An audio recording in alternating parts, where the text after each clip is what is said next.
Hello everyone, welcome back. आज का हमारा टॉपिक है एंडोओस्मोसिस एंड एक्सोओस्मोसिस। जैसा कि आपको टॉपिक लिखा हुआ दिख रहा होगा। ये क्लास लास्ट वीक वैसे हो जानी थी, मैंने बोर्ड पे सारा पढ़ाया था ये एंडोओस्मोसिस और एक्सोओस्मोसिस, लेकिन माइक के इशू की वजह से साउंड बहुत ही मफल्ड आ रही थी, बहुत ही गंदी साउंड आ रही थी, तो मुझे उसे डिलीट करना पड़ा। और उसी माइक के ही इशू की वजह से एक वीक तक कोई भी क्लास में अपलोड नहीं कर पाई। तो फिर ये हमने पीपीटी की हेल्प से आज ये एंडोओस्मोसिस एक्सोओस्मोसिस का टॉपिक पढ़ना है। तो स्टार्ट करते हैं। टॉपिक है हमारा एंडोओस्मोसिस एंड एक्सोओस्मोसिस, और इसमें हमें पढ़ना क्या है, सेलुलर वाटर मूवमेंट ही पढ़नी है हमें। किस तरह से वाटर की मूवमेंट हो रही है किसी भी सेल के इनसाइड एंड आउटसाइड, वो हमारे पास होगी एंडोओस्मोसिस और एक्सोओस्मोसिस। और एंडो का मतलब होता है इनसाइड, मतलब अंदर की तरफ मूवमेंट होगी सेल के, सेल मेम्ब्रेन के थ्रू, सेल के अंदर जब वाटर की मूवमेंट होगी, दैट इज एंडोस्मोसिस। और एक्सो वर्ड को याद रखते हैं एग्जिट से। एक वर्ड याद रख लेना इसमें से, एक्सो एग्जिट, बिल्कुल आसान है। तो अगर एक्सोस्मोसिस याद हो गया कि movement of water molecules outside the cell through cell membrane, वो हमारी एक्सोस्मोसिस।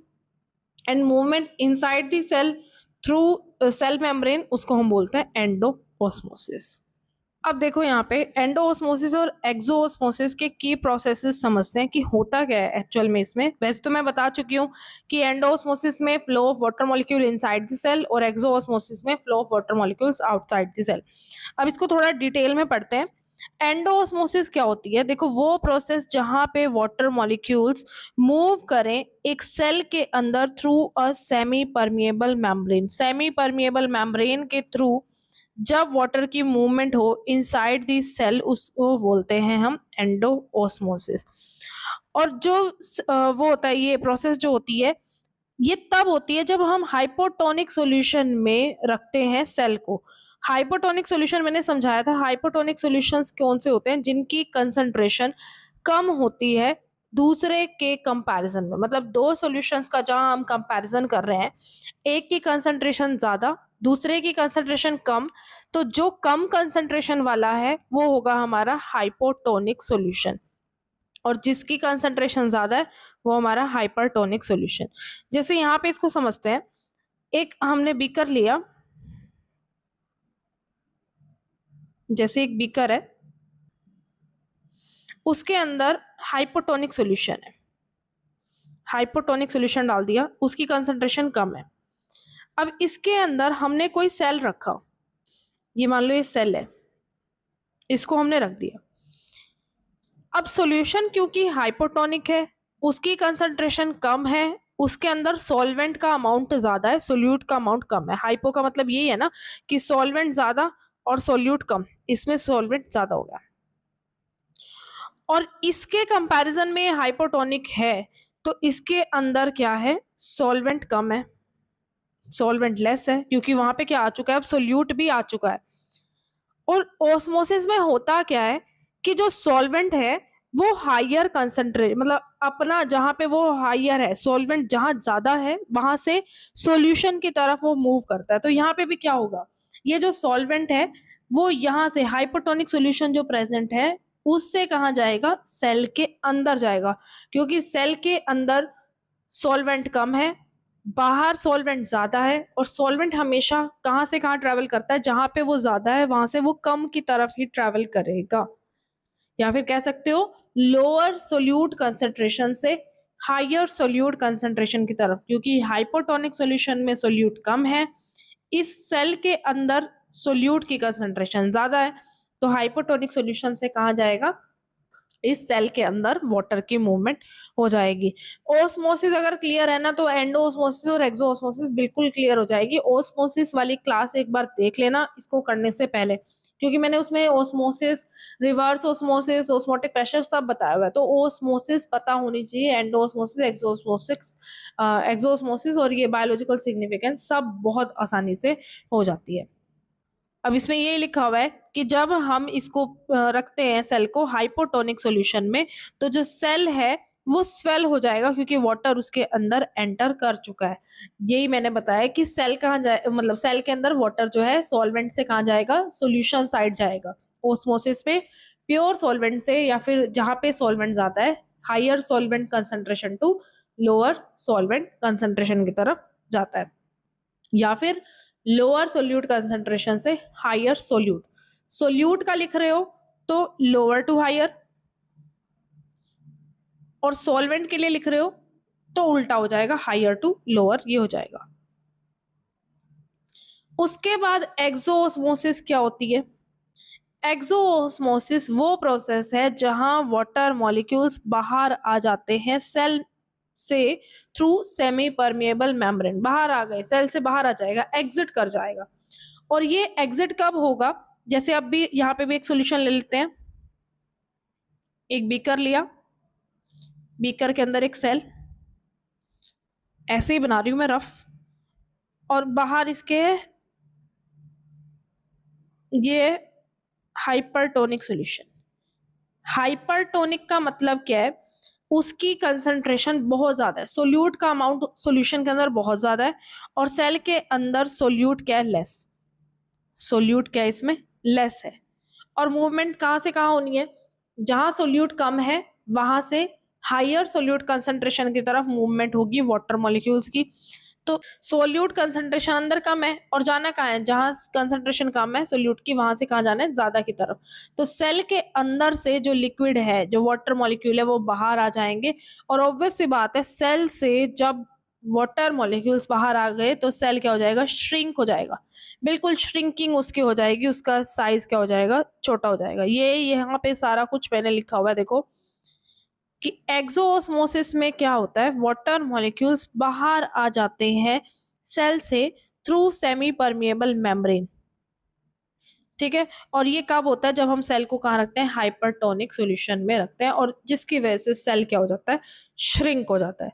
एंडो में स्वेलिंग हो जाती है सेल की, क्योंकि बाहर से हाइपरटोनिक सॉल्यूशन कहाँ चला जाता है? सेल के अंदर। और हाइपरटोनिक सॉल्यूशन में क्या होता है? वो सेल से जो लिक्विड है वो बाहर आ जाता है, एग्जिट हो जाता है, और सेल की क्या होती है? श्रिंकिंग। यहाँ श्रिंकिंग, वहाँ स्वेलिंग। उसके बाद मेथोडोलॉजी देखो, जो मैंने अभी डायग्रामेटिकली समझाया है वो यहाँ पे पूरा लिखा हुआ है मैंने, क्लियर वर्ड्स में, बिल्कुल एकदम से क्लियर। तो इसको ध्यान से समझो। देखो, एंडोऑस्मोसिस कब होती है? जब हम एक सेल को कहाँ रखते हैं? हाइपोटोनिक सॉल्यूशन में रखते हैं। सेल को कहाँ रखना है? हाइपोटोनिक सॉल्यूशन में रखना है। अब हाइपोटोनिक सॉल्यूशन में रखोगे तो क्या होगा? बाहर जो वाटर की कंसंट्रेशन है वो क्या है? ज्यादा। हाइपोटोनिक सॉल्यूशन है, वाटर की कंसंट्रेशन मतलब सॉल्वेंट ज्यादा है, सोल्यूट कम है। और सेल के अंदर पानी की कंसंट्रेशन क्या है? कम। वाटर कंसंट्रेशन अगर यहाँ लिखा हुआ है, इट मीन सॉल्वेंट की कंसंट्रेशन। बाहर सॉल्वेंट ज्यादा है, सेल के अंदर सॉल्वेंट कम है, तो वाटर मॉलिक्यूल्स कहाँ चले जाएंगे? सेल के अंदर चले जाएंगे, जिसकी वजह से सेल क्या हो जाएगा? स्वेल, मतलब वो सूजा हुआ सा हो जाएगा, बिल्कुल फूला फूला सा, और वो टर्जिड दिखने लगेगा, ऐसे भरा भरा सा दिखने लगेगा। और एक्सोऑस्मोसिस में क्या होता है कि जब हम यहाँ पे हाइपोटोनिक सॉल्यूशन में रखते हैं सेल को, तो बाहर जो पानी की कंसंट्रेशन है, जो सॉल्वेंट की कंसंट्रेशन बाहर है वो कम, अंदर है ज्यादा। और ऑस्मोसिस क्या होती है? जो कंसंट्रेशन जो है उसकी सॉल्वेंट की ज्यादा वाली तरफ से कहाँ जाएगी? कम वाली की तरफ। सॉल्वेंट की कंसंट्रेशन अभी बताया लास्ट स्लाइड में। तो वाटर मॉलिक्यूल्स क्या करेंगे? सेल से बाहर आ जाएंगे थ्रू सेल मेम्ब्रेन, और जो सेल है वो कैसा हो जाएगा? श्रिंक, और वो प्लाज्मोलाइज्ड हो जाएगा, मतलब बिल्कुल दबा दबा सा, चपटा सा बिल्कुल हो जाएगा।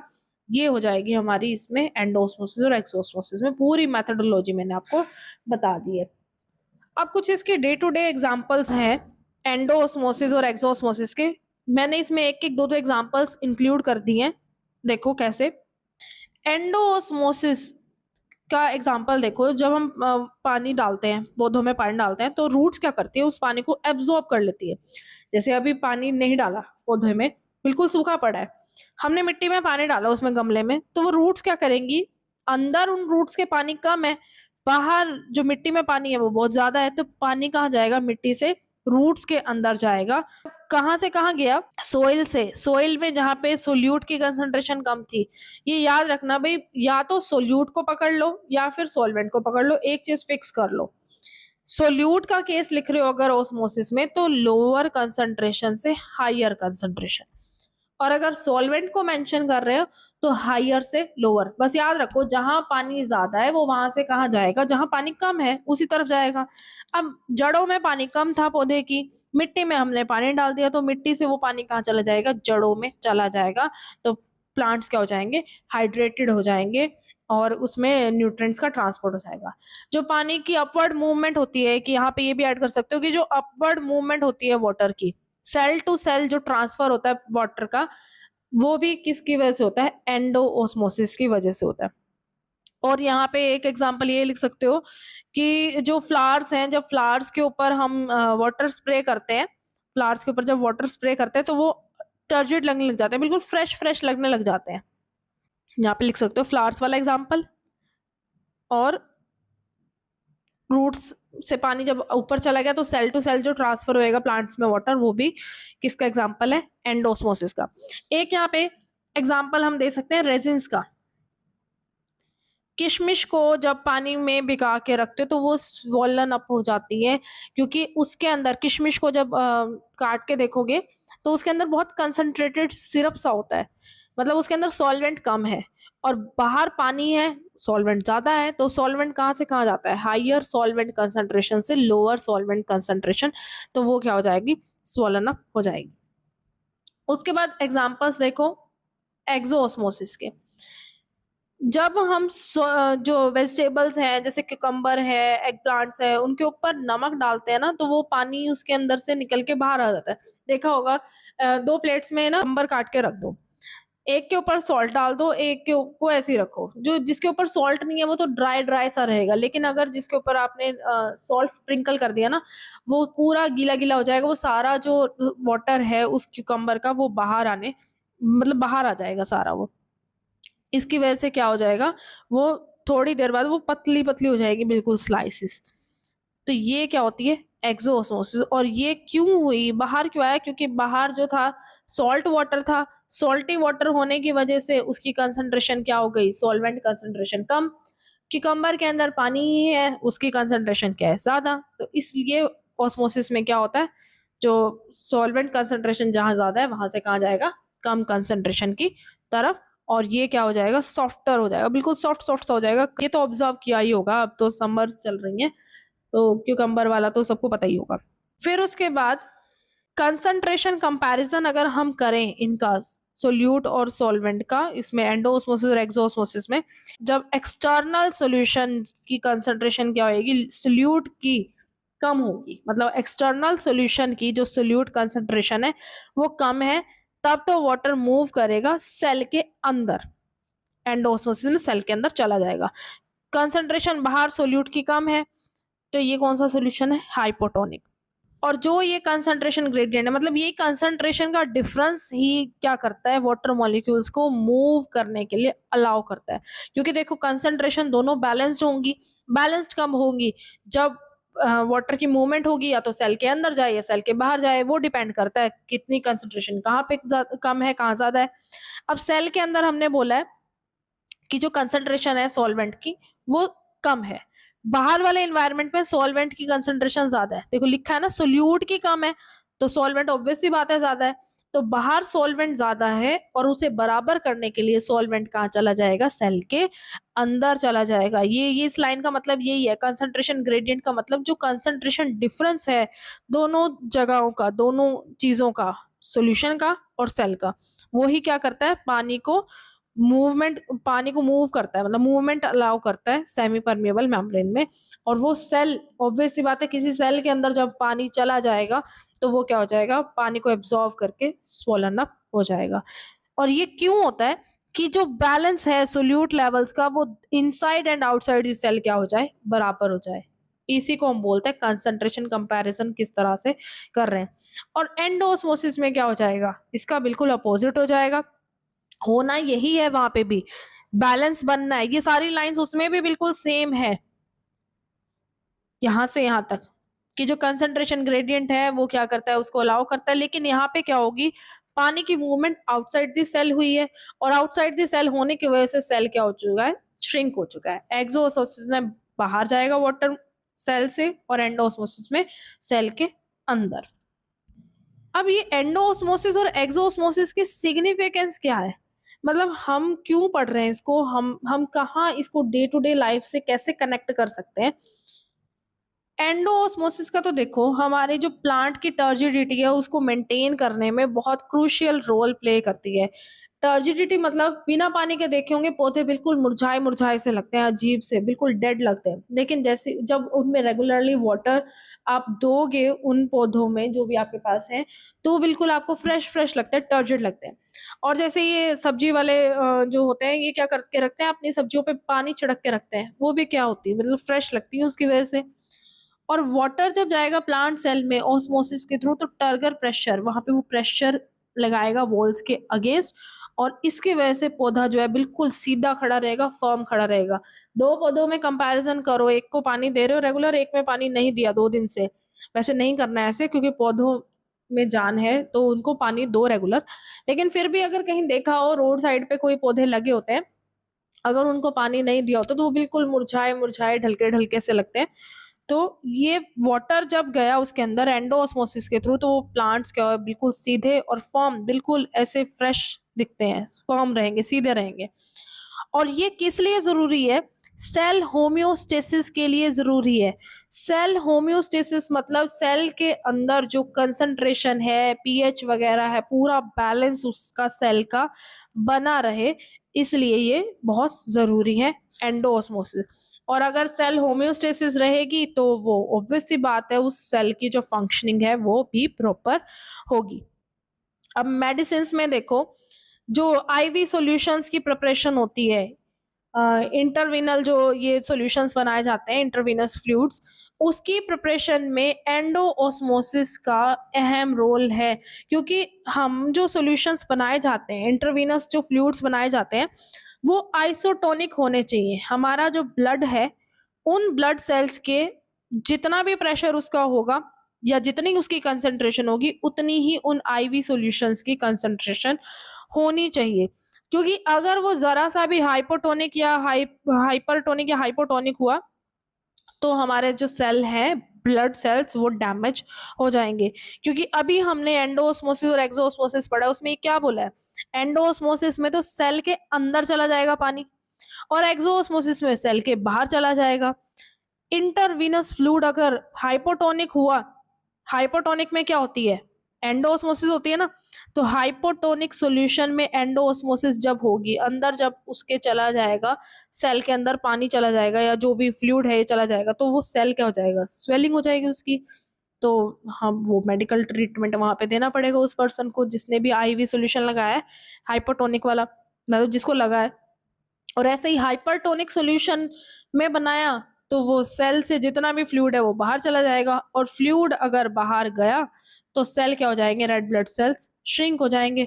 और श्रिंकिंग भी सेल्स की क्या करेगी, फैटल हो सकती है इंसान के लिए, उसके सेल्स अगर ब्लड सेल्स श्रिंक हो गए, खत्म हो गए। तो ये सिग्निफिकेंस है इसकी, एंडोऑस्मोसिस एंड एक्सोऑस्मोसिस की। लास्ट है कंक्लूजन। देखो कंक्लूड क्या करोगे कि एंडोऑस्मोसिस एक्सोऑस्मोसिस क्या है, क्या पढ़ा, क्या होता क्या है ये। तो इसका पूरा कंक्लूजन 2 मिनट में आपको बता देती हूँ। देखो, एंडोऑस्मोसिस और एक्सोऑस्मोसिस ये दोनों ही अपोजिट प्रोसेस है। दोनों में ही हम वाटर की जो मूवमेंट है वो स्टडी करते हैं, inside and outside the cell. Endosmosis में तो वाटर कहाँ जाएगा, inside the cell, hypotonic environment में जब हमने उसको रखा है सेल को, और सेल क्या हो जाएगा, स्वेल हो जाएगा, स्वेल हो जाएगा ना, वो सूज जाएगा, उसके अंदर पानी चला जाएगा। और एक्सोऑस्मोसिस कब होती है, जब पानी सेल से बाहर आ जाए, जब उसको कहाँ रखा है, हाइपरटोनिक सॉल्यूशन। याद रखना, एंडोऑस्मोसिस हाइपोटोनिक सॉल्यूशन में है, और एक्सोऑस्मोसिस हाइपरटोनिक सॉल्यूशन में है। और जब ये सेल से बाहर आ जाएगी तो ये सेल की क्या हो जाएगी, श्रिंकिंग हो जाएगी। दोनों ही जो ये प्रोसेस है क्या कर रही है, होम्योस्टेसिस मेंटेन कर रही है।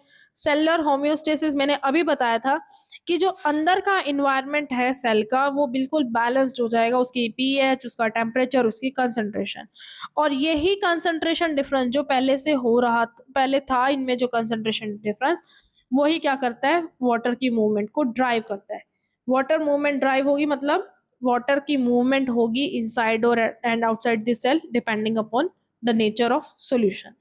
और अगर यही मैकेनिज्म्स हमें पता हो, ये सारे मैकेनिज्म्स पता हो, तो हम प्लांट का जो टर्गर है, जो अभी मैंने बताया कि पानी देते हैं पौधों में तो वो फ्रेश फॉर्म एकदम सीधे स्टिक लगते हैं। एनिमल सेल रेगुलेशन, हमारे जो अंदर आयंस की कंसंट्रेशन होती है कभी कम ज़्यादा हो जाती है, जैसे किसी को कोई अगर डिहाइड्रेशन वगैरह हो जाए, तो ये सारी बायोलॉजिकल एप्लीकेशंस हम किसकी हेल्प से पढ़ सकते हैं, एंडोऑस्मोसिस और एक्सोऑस्मोसिस, इसी की हेल्प से हम समझ सकते हैं।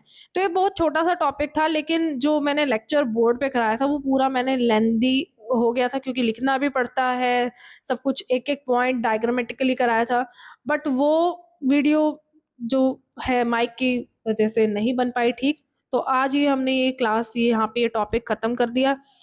अब इसके बाद इसका एक टॉपिक बचा है बायोलॉजिकल सिग्निफिकेंस ऑफ ऑस्मोसिस, और उसमें एंडोऑस्मोसिस और एक्सोऑस्मोसिस के जो भी एग्जांपल्स रह गए हैं वो उसमें इंक्लूड हो जाएंगे। वो भी 5-10 मिनट की वीडियो होगी, बहुत छोटी सी वीडियो, और ये वाली वीडियो भी बहुत छोटी है। तो ये हो जाएगा आपका ये टॉपिक यहाँ पे कवर। मिलते हैं नेक्स्ट क्लास में, आज की क्लास में इतना ही। Thank you, have a nice day.